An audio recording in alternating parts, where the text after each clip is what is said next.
Madame la présidente, madame la ministre, écoutez, moi j'ai fait un rapport sur la loi Pacte il y a un an. Et cette mesure, c'était une des préconisations du rapport de la délégation sénatoriale aux entreprises. Et elle n'avait pas fait de problème, si je me souviens bien, puisqu'elle avait été soutenue. C'est effectivement une surtransposition. Ça l'est, vous l'avez dit, effectivement. C'est pour ça qu'on l'a dénoncé. Moi, je me bats contre les surtranspositions. C'en est une. Voilà. Maintenant, on peut changer d'avis.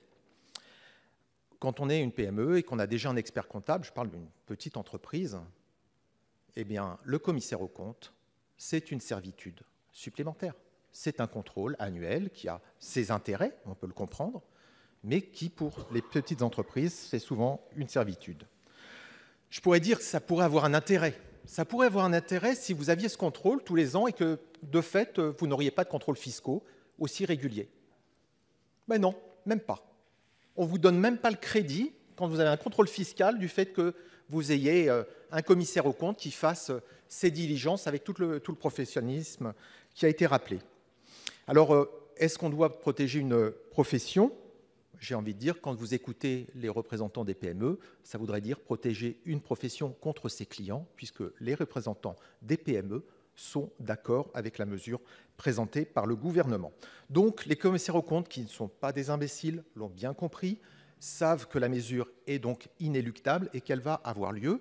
Et il y a effectivement un discours, ça a évolué, et dans les rencontres que j'ai eues avec les représentants, on était d'accord pour faire certaines petites mesures de lissage pour faire en sorte de pouvoir arriver à quelque chose de consensuel. Pour lutter contre la fraude fiscale, il y aurait même d'autres moyens que les contrôles fiscaux. D'autres pays l'ont fait. Utiliser l'intelligence artificielle pour voir dans les bilans qui sont envoyés à l'administration, détecter ceux qui ont des problèmes et qui pourraient justifier qu'on déclenche un contrôle. On aurait certainement de meilleurs résultats. L'objectif de Pacte, c'est quoi ? 9 start-up sur 10 disparaissent dans les 5 ans. Est-ce que vous croyez vraiment qu'en supprimant cet article, vous allez faire en sorte que l'on baisse ce taux ? C'est ça le but de la loi Pacte. Et je crois qu'avec cette mesure, ça va dans le sens des entreprises. C'est pour ça que je voterai contre la suppression et je soutiens cette mesure du gouvernement. Je vous remercie.